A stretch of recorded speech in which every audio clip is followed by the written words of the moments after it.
자, 오늘 마지막 시간은 법인의 능력입니다. 권리 능력이 있고 행위 능력이 있고 중요한 불법 행위 능력이 있죠. 자, 법인도 설립 등기하면 권리의 주체가 권리 능력자가 되죠. 민법 34조에 법인은 법률의 규정에 쫓아 정관으로 정한 목적 범위 내에서 권리 의무의 주체가 된다고 규정되어 있죠. 앞 시간에 말씀드린 설립 등기함으로써 법인은 권리 능력을 갖게 되고요. 다만 정관으로 정한 목적 범위 내에서 권리 의무의 주체가 되니까 자인인과 달리 우리 개인 자인인과 달리 법인은 이런 범위에서 권리 능력의 제한을 받게 되겠죠. 그리고 법인은 자연인이 가지는 무슨 생명권, 정조권, 이런 친권, 이런 상속권 등은 성질상 우리가 가지는 생명권, 상속권 등을 법인은 가질 수가 없죠. 다만 법인에게도 재산권과 특히 인격권 중에 성명, 법인의 명칭을 누가 함부로 사용하거나 특히 법인도 명예권을 가지니까 법인의 명예를 해치는 행위를 해서는 안 되고 만약에 법인의 명예를 훼손하면 명예훼손죄 등의 범죄가 될 수 있고 그에 따른 손해배상 책임 등도 문제가 될 수 있고 또 법인도 타인으로부터 유증, 어떤 증여 등 유증도 받을 수 있고요. 다만 맨 우리 끝에 청산법인, 법인이 해산을 해서 청산 절차에 들어가면 이 청산법인은 청산의 목적 범위 내에서만 권리가 있고 의무를 부담하니까 민법 81조에 따라 청산법인은 청산의 목적 범위 내에서 권리 의무의 주체가 될 수 있습니다. 다음 법인의 행위 능력입니다. 권리 능력을 가지니까 법인도 당연히 행위 능력을 갖죠. 다만 법인이 직접 어떠한 행위를 할 수 없죠. 법인은 실체가 없는 하나의 단체니까요. 그래서 법인의 이사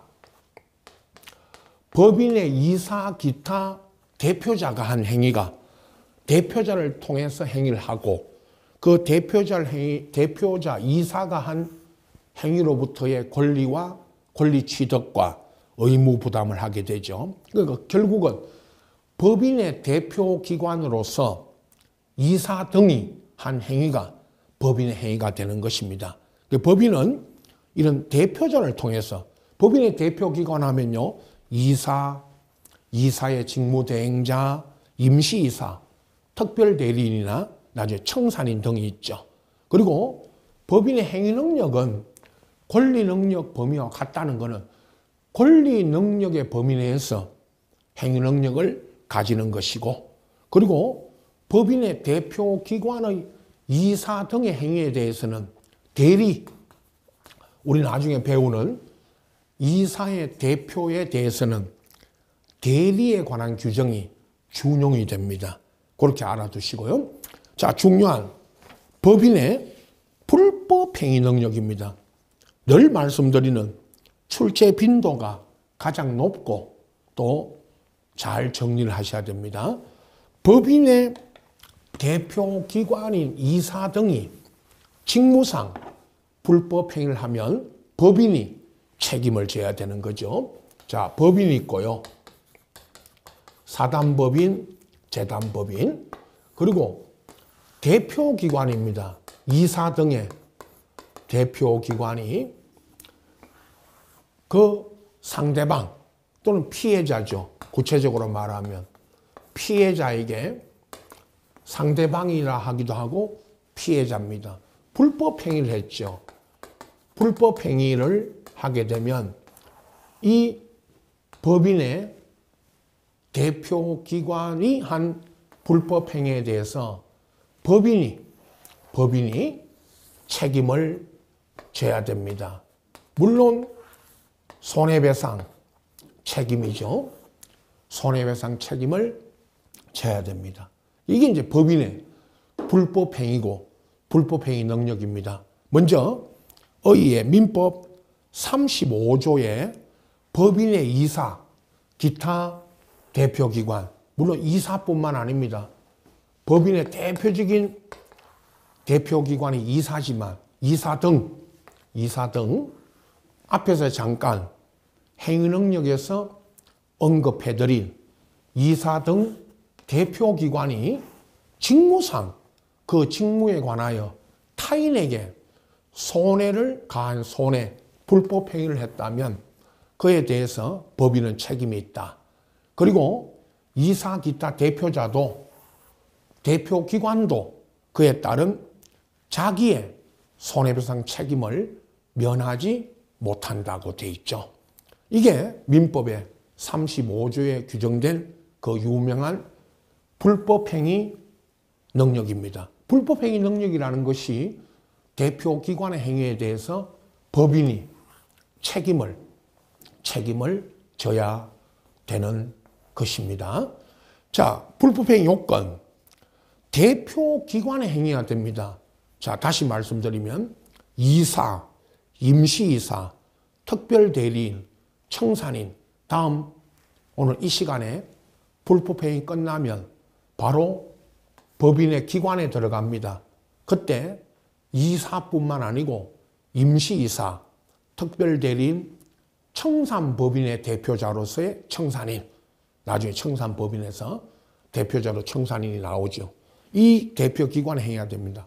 그러니까 사원총회나 특히 감사는 법인의 대표기관이 아니죠.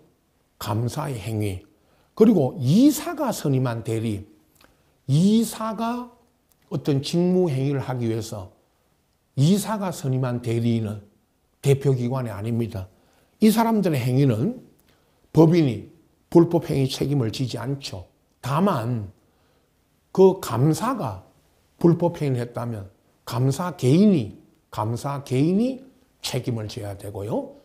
다만 법인은 사용자로서 감사가 피용자, 법인은 사용자로서 책임을 지는 수가 있죠. 그럼 그 사용자 책임은 법인이 지는 사용자 책임은 이 불법행위 책임이 아닙니다.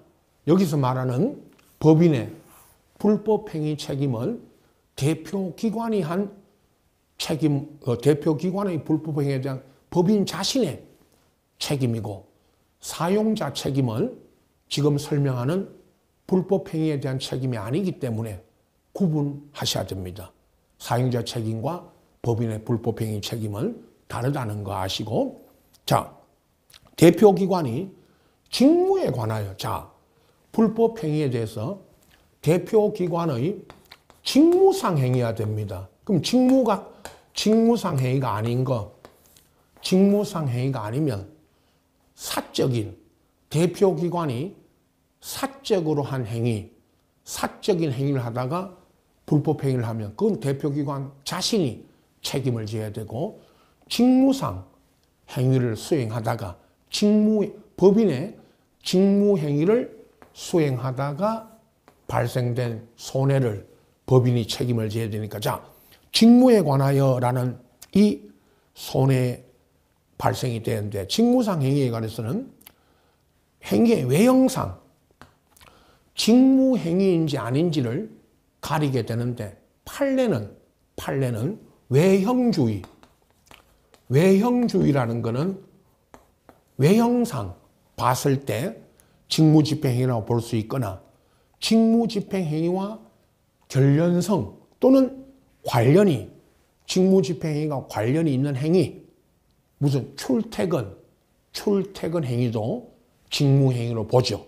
출퇴근할 때 사고를 내서 피해를 주면 그것도 직무행위와 관련이 있고, 회사의 회식 중에 어떤 손해가, 불법행위가 일어나면 회사의 회식도 직무행위의 연장이니까 그런 것들도 판례가 직무행위와 관련이 있다고 보죠. 외형상. 다만 무엇이 직무행위인지는 그걸 구체적으로 묻는 건 아니고요. 외형주의에 따라, 그러니까 외형상 봤을 때 직무행위인지 아닌지 대표기관의 어떤 의사와 관계없이 객관적인 외형주의에 따라 판단합니다. 구체적으로 직무행위인지 아닌지가 문제가 되면 법원이 재판을 통해서 직무행위인지 아닌지를 가리게 되겠지만 명백히 이사가 대표기관이 휴일날 개인적인 업무를 보다가 사고를 내면 그건 직무행위가 아니죠, 당연히.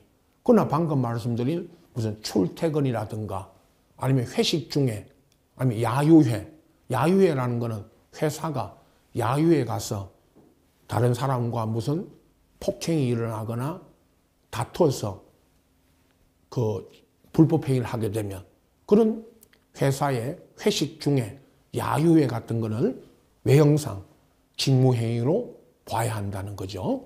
자, 다음 불법행위의 일반적 요건. 우리가 민법 750조에 가면 민법 맨 마지막에 우리가 불법행위를 배우죠. 거기에 가면 불법행위의 일반적 요건을 갖춰야 됩니다. 대표기관에게 고의과실이 있어야 됩니다. 만약에 대표기관에게 고의과실이 없다면 그건 불법행위가 될 수 없습니다. 고의과실이 있어야 되고요. 가해행위의 위법성, 이 행위 자체가 법에 위반돼야 된다는 거죠. 위법성. 적법한 행위는 불법행위가 될 수가 없죠. 반대로 대표기관 행위로 타인에게, 이 피해자에게 손해가 발생이 되고 대표기관에게 책임 능력이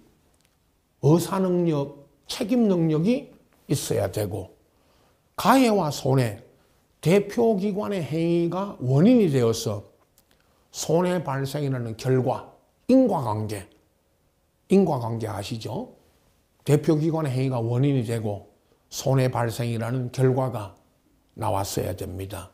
이런 일반적 요건을 갖춰야 됩니다. 그렇다면 불법행위 효과를 보시면 법인의 대표기관 불법행위 법인 자신이 책임을 져야 되고요.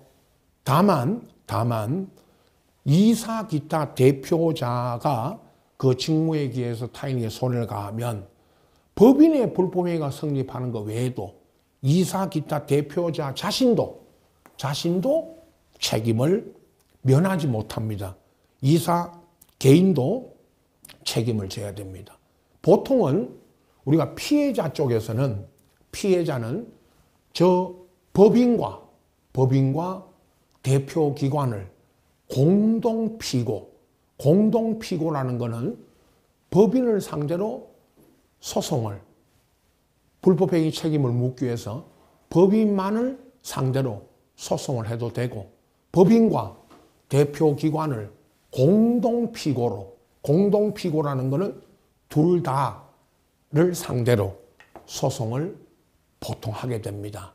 그래서 대표기관도 책임을 면치 못합니다. 자, 대표기관 개인의 책임을 보시면 법인의 불법행위가成立한다면 법인과 대표기관은 연대라는 것은 연대하여, 그걸 다른 말로 부진정, 연대 책임인데 부진정이라는 말은 법에 직접 연대 책임이라는 규정은 없지만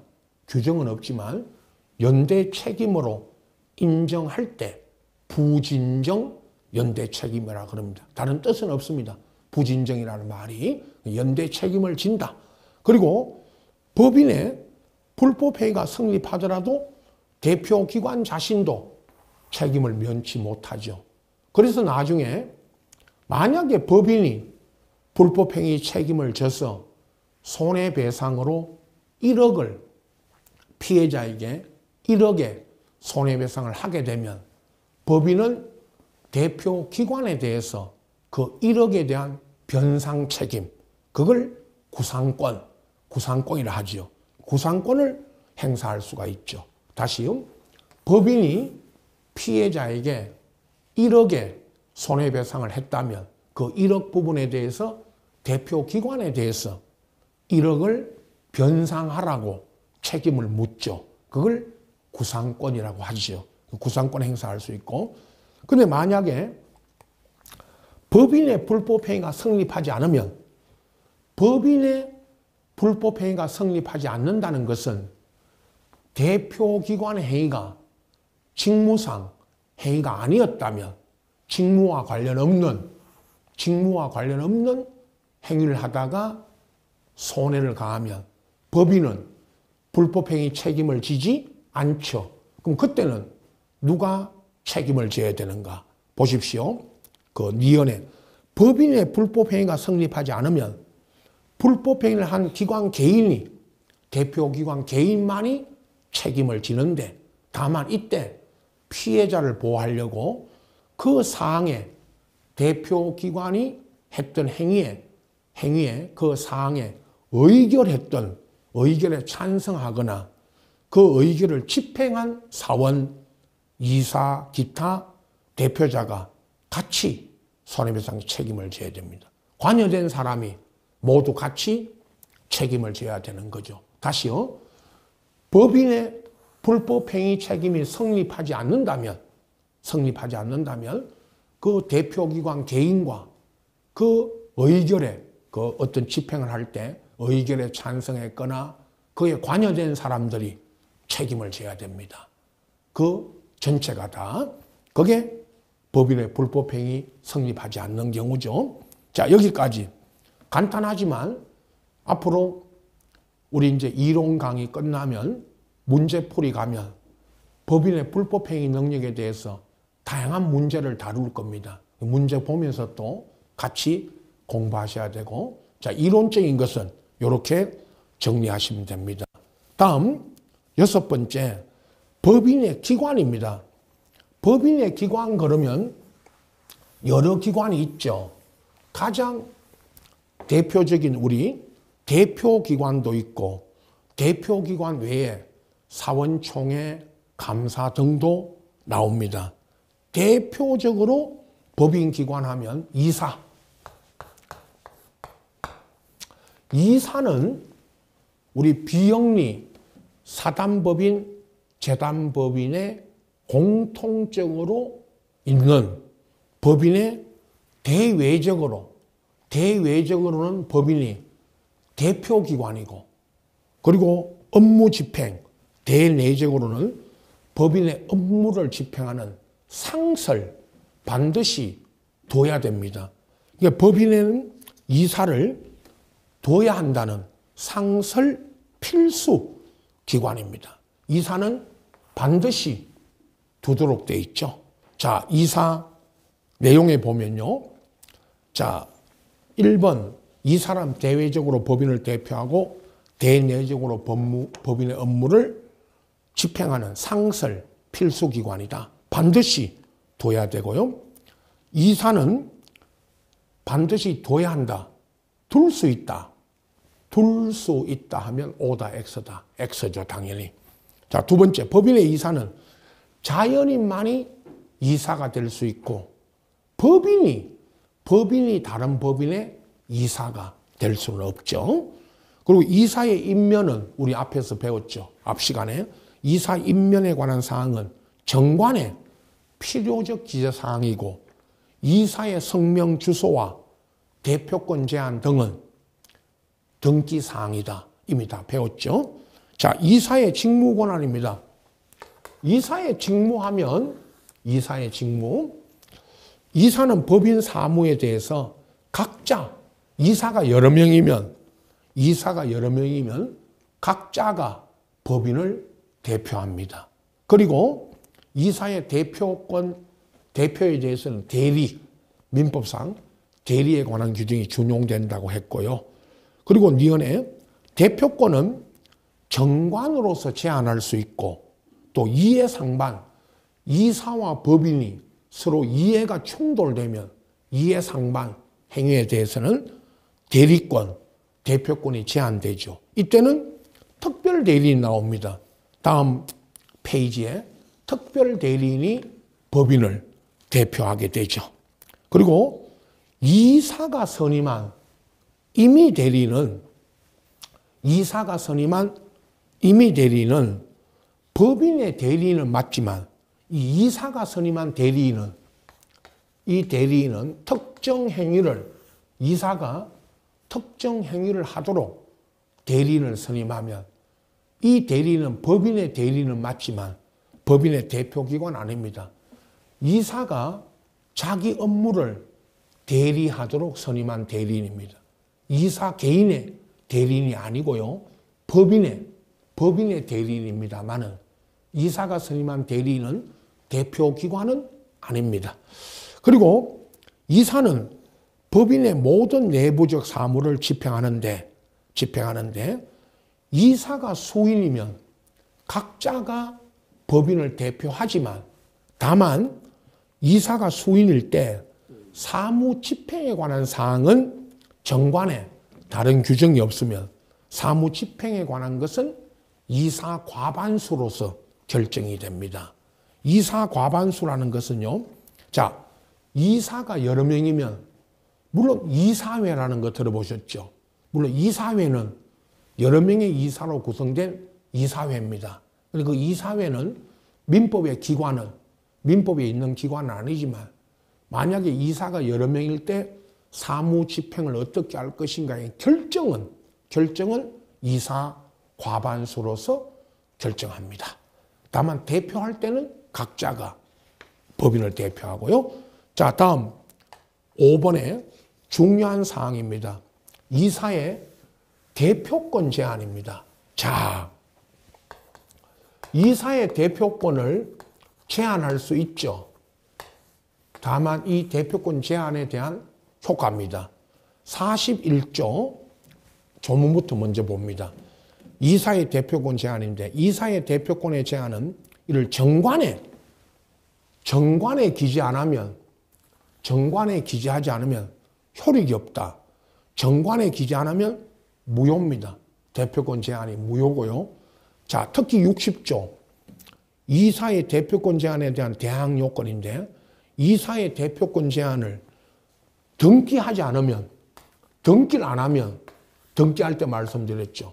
등기 안 하면 제3자, 여기 제3자는 바로 이제 설명되어 있지만 밑에서 선이든 악이든 대표권 제한 사실을 알든 모르는 선의의 제3자, 알고 있는 악의의 제3자 모두에게 등기하지 않으면 뭐를 못합니다. 대항을, 주장을 못합니다. 이게 중요합니다. 자, 이제 해석에 들어갑니다. 기억에 정관 또는 사원총회의 결의로서 이사의 대표권을 제한할 수 있습니다. 이사의 대표권은 정관 또는 사단법인인 경우에는 사원총회 결의로서 제한할 수 있고 다만 이사의 대표권 제한은 등기하지 않으면 선이든 악이든 제3자 모두에게 대항을 못한다는 게 판례고 대단히 중요한 대단히 중요한 판례죠. 또 하나, 이 시험에 이사의 대표권 제한을 정관에 기재 안 하면 효력이 없고 무효이고 등기하지 않으면 악의의 제3자에게 대항할 수 없다. 그러면 O다, X다, X입니다. 선이든 악이든 모두에게 다 대항 못합니다. 선의 제3자, 악의의 제3자 모두에게 악의의 제3자에게만 대항 못한다. 이런 식으로 나오면 다 틀리죠. 가장 많이 출제되고 있는 부분이죠. 그리고 특별 대리인이 나중에 특별 대리인 제도는 따로 제가 뒤에서 설명드리겠지만 먼저 특별 대리인 제도를 보시면 법인과 이사 사이에 이익이 서로 충돌되면 상반, 그러니까 법인과 이사가 직접 거래하게 되면 법인과 이사가 거래하면 직접적으로 어떤 계약을 하면 법인과 이사 간의 이익이 서로 상반되니까 이때는 이사에게 대표권이 없고 이를 대신한 특별 대리인을 선임합니다. 이 특별 대리인은 이해관계인 검사 청구로 법원이 법원이 선임을 합니다. 이 법원이 선임한 특별 대리인이 법인을 대표하고요. 다음 복임권 제한인데, 복임권이라는 것은 이사가 다시 대리인을 선임하는데, 대리인요, 이사가 선임한 대리인입니다. 자, 복임권이라는 게 우리 복대리인 선임과 같이 이사와 법인 간에 대리에 관한 규정이 준용되고, 그럼 이사는 법인을 위해서 직접 법률을 하는 게 원칙이지만, 이사는 정관 기타 총회 결의로 금지하지 않은 사항에 대해서 특정한 행위, 어떤 특정 행위를 하기 위해서, 특정한 행위를 하기 위해서 대리인을 선임할 수가 있죠. 이건 이사가 선임한 법인의 대리인이 되는 것입니다. 다만 대리인에게 포괄적인 복인권, 특정 행위를 이사가 선임한 대리인이 특정 행위를 대리를 해야 되는데, 포괄적인 어떤 대리권을 주는 것은 그건 허용되지 않습니다. 그건 무효입니다. 포괄적인 대리권을 주는 것은 무효입니다. 그리고 이사에 의해서 선임된 대리인은 법인의 대리인은 맞지만, 법인을 대리하는 건 맞지만 이사 개인을 대리하는 게 아니라 법인을 대리하는 것이지만, 이 대리인은 대표기관이다 아니다? 아니다. 대표기관은 아닙니다. 자, 사무집행권입니다. 이사의 대내적으로, 이사는 대외적으로는 대표기관이고 법인의, 대내적, 법인 내부에서는 사무를 집행하는 기관이고, 이 사무집행에서는 이사가 여러 명이면 과반수로서 결정한다. 사무집행에 대한 결정은. 그리고 이사의 이제 대내적인 업무집행권에는 재산 목록 작성 비치, 사원명부 작성 비치, 사원총회 소집, 총회 의사로 작성, 파산이 되면 파산 신청, 각종 법인 등기, 이런 업무들을 수행을 합니다. 그건 법 조문상 쭉 내용은 어려운 건 없습니다. 그래서 법 조문상으로 보시면 되고요. 자, 이사회입니다. 법인에 이사가 여러 명일 때 이사회라는 것은 앞에서 언급해 드린 것처럼 이사회는 민법에 직접 규정되어 있는 법인의 기관은 아닙니다. 그래서 이사 전원으로 이사가 여러 명일 때 이사회라는 걸 구성할 수가 있죠. 근데 이건 이제 이사회가 의결기관이고, 민법상 이런 비영리 사단 재단법인에서는 이사회는 필수기관이 아니고 임의기관이라는 거는 이사가 여러 명이면 이사회라는 거를 둘 수는 있고요.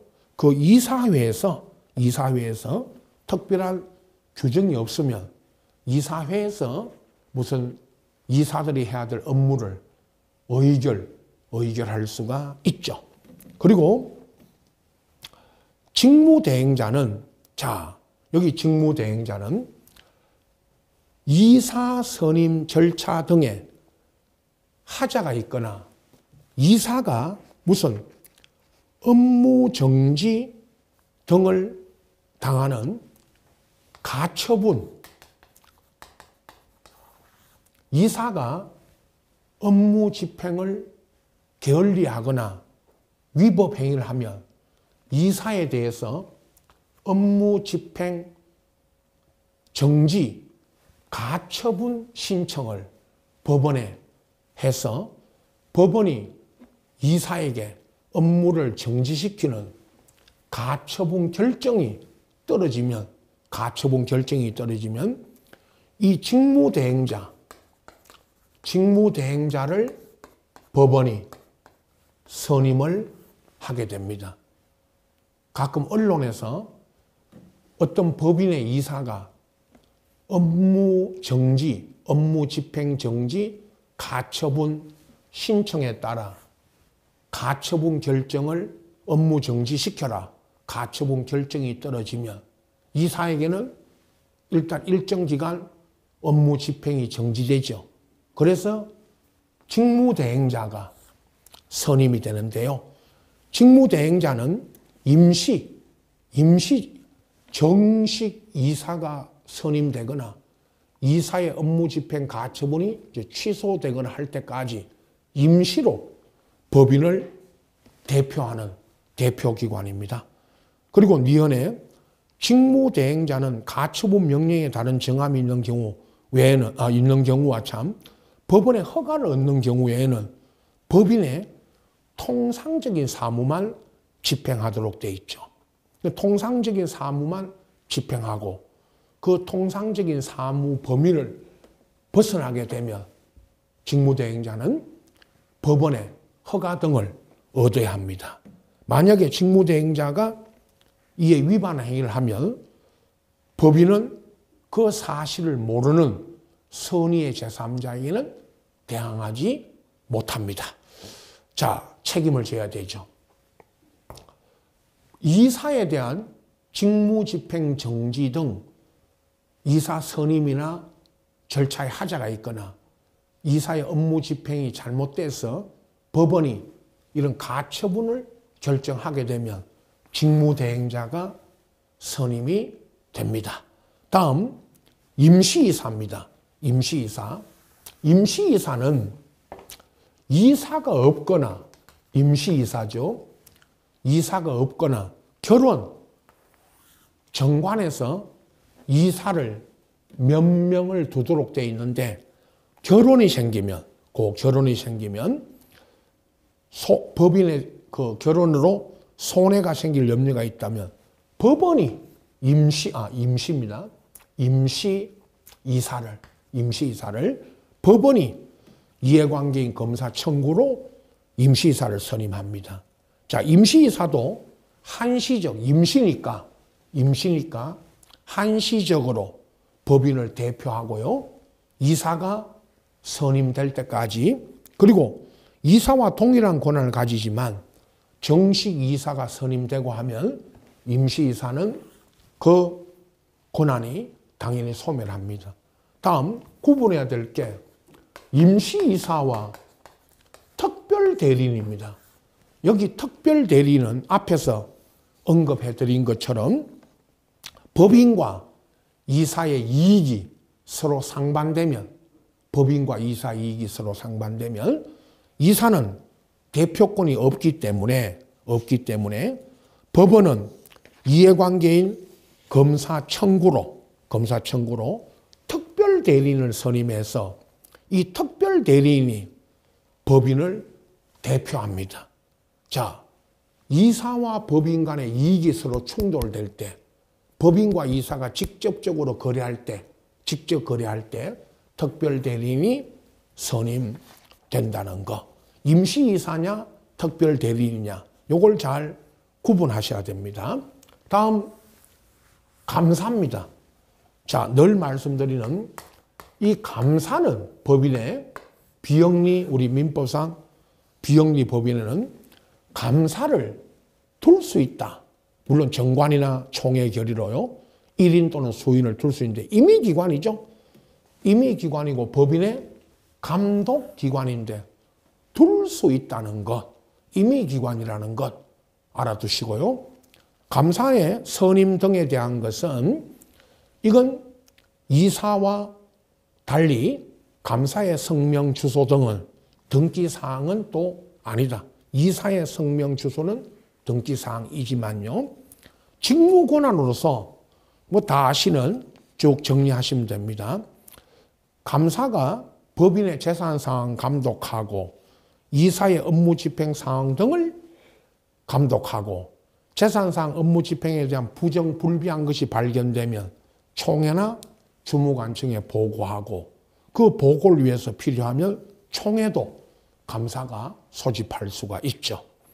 그리고 감사가 수인이어도 각자 단독으로 직무 집행을 하고요.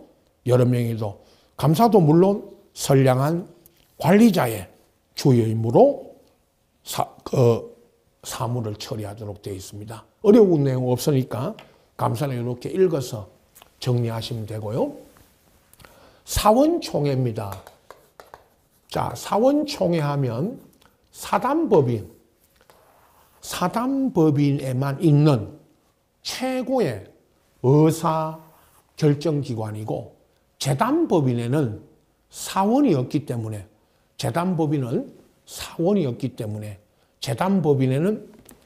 사원총회라는 게 있을 수 없죠. 그 재단법인에만 있습니다. 사원총회의 종류, 바로 1번에 통상이라는 거는 보통 정기적으로 열리는, 우리가 정기총회 이런 말 하죠.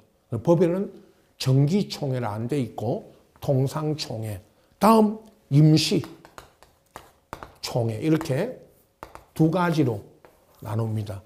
통상총회는 이사는 매년 1회 이상 통상총회를 소집해야 되고, 통상총회 소집 시기는 정관에 규정하고, 규정이 없으면 총회 결의로 정하고, 총회 결의도 없다면 이사가 임의로 정합니다. 그리고 임시총회입니다. 임시총회는 이사가 필요할 때, 자, 첫째, 이사가 필요할 때 소집할 수 있고요. 감사 있죠, 위에. 감사가 필요할 때 소집할 수 있고, 총사원 5분의 1, 이 총사원 5분의 1 이상의 요구로 임시총회 소집할 수 있는데, 이때 우리 이미 그 권리 분류할 때 배웠죠. 총사원 5분의 1이 임시총회를 소집할 수 있는 이 권리를 소수사원권이라고 했죠. 이게 소수사원권입니다. 그러면 소수사원권으로 총회 소집 청구가 있으면 2주간 내에, 소수사원권이 행사된 날로부터 2주간 내에 이사가 총회 소집 절차를 밟지 않으면 청구한 사원들이 법원 허가를 얻어 스스로 소집할 수 있고요. 소수사원권이 청구하면 이사가 2주간 내에 임시총회 소집해야죠. 안 하면 사원들이 직접 소집할 수 있습니다. 소집 절차입니다. 총회 소집은 일주일 전에 그 회의 목적 등을 기재한 통지를 발하고, 이거 발신주의입니다.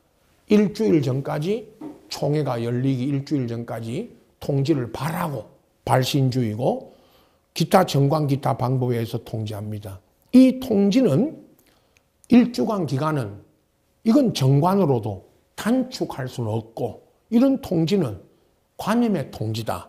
법적 성질이. 중요한 것은 이 일주일 전에 통지를 발하는 이 규정 기간을 단축할 수 없다는 거요. 자, 총회의 권한. 사원총회는 정관 기타 그 임원에게 위임한 사항을 제외하고는 법인의 사무 집행에 대한 최고 의결기관입니다. 특히 우리 다음에 나오는 정관 변경. 이 정관 변경은 총사원 3분의 2 이상으로서 정관을 변경할 수 있죠. 이 권한하고 해산, 결의, 임의 해산 결의는 사단법인 해산을 4분의 3 총사원 4분의 3 이상으로 해산 결의할 수 있죠. 이 두 개의 권한은 사원총회의 정권 사항이고, 정권 사항이라는 것은 이건 사원총회만이 할 수 있는 권한이고, 이건 정관 등으로도 박탈을 할 수가 없습니다. 총회 결의입니다. 다음, 총회의 성립은 소집 절차가 적법하고 필요한 의사 정족수를 갖춰야 되겠죠. 정관에 다른 규정이 없으면 사원총회는 소집에서 통지한 사항, 소집할 때 통지한 사항만 의결하고, 그 통제한 사항을, 외의 사항을, 통제한 사항 외의 것을 의결하면 그건 무효입니다. 소집 통제할 때 통제한 사항 외의 사항을 의결하면. 그리고 정관에 다른 규정이 있으면 그 규정에 따르죠. 그죠? 자, 결의권 보세요. 읽으세요. 각 사원은 평등한 결의권, 1인 1표 평등한 결의권을 가지고 정관에 다른 규정이 없으면 결의권은 서면이나 대리인을 통해서도 행사할 수 있고, 법인과 어느 사원 간의 관계에 대한 의결, 이게 이제 늘 어느 사원에 대한 징계, 어떤 사원에 대한 징계를 의결할 때는 그 징계 의결에서는 그 의결 대상인 사원은 결의권이 없다. 결의권이 없다. 그리고 의결 정족수는 원칙이 사원 과반수의 출석과 출석 사원 결의권의 과반수로 의결합니다. 이게 일반 의결 정족수고, 다만 정관 변경과 해상 결의는 3분의 2, 4분의 3. 이 두 가지는 특별 의결 정족수죠. 이 두 가지를 꼭 알아두시고, 앞으로 정관 변경, 해상 결의는 다음 시간, 다음 주에 배우게 됩니다. 자, 사원권 보십시오. 이미 우리 했죠. 사원권은 사단법인 사원들이 가지는 권한입니다.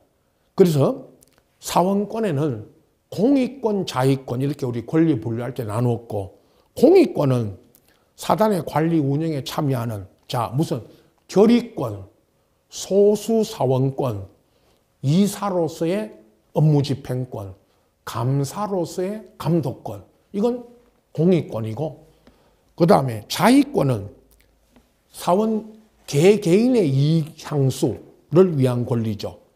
무슨 이익 배당 청구라든가 자녀재산 분배 청구라든가 사단의 설비, 무슨 시설 이용권, 이런 것들을 자익권이라고 이렇게 분류만 하시고, 중요한 것은 사단법인의 사원의 지위는 양도 상속할 수는 없습니다. 자, 사단법인의 사원의 지위는 양도 상속을 못합니다. 원칙이.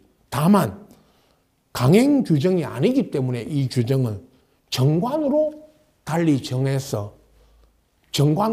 정한다면 양도 상속할 수 있도록 정할 수도 있습니다. 대단히 중요하고, 이 56조 원칙은 양도 상속이 안 되지만 사원권은 정관으로 달리 정할 수 있다는 사실 꼭 알아두시고, 사원권은 사원의 사망, 탈퇴, 총회 결의, 결의라는 게 이제 제명 이런 결의, 징계도 방금 결의를 통한 제명, 징계 등을 받으면 소멸하죠. 파면 등으로. 파면이라는 게 이제 해임도 있지만 파면을 시키면 사원의 자격을 잃게 됩니다. 자, 이어지는 정관 변경입니다.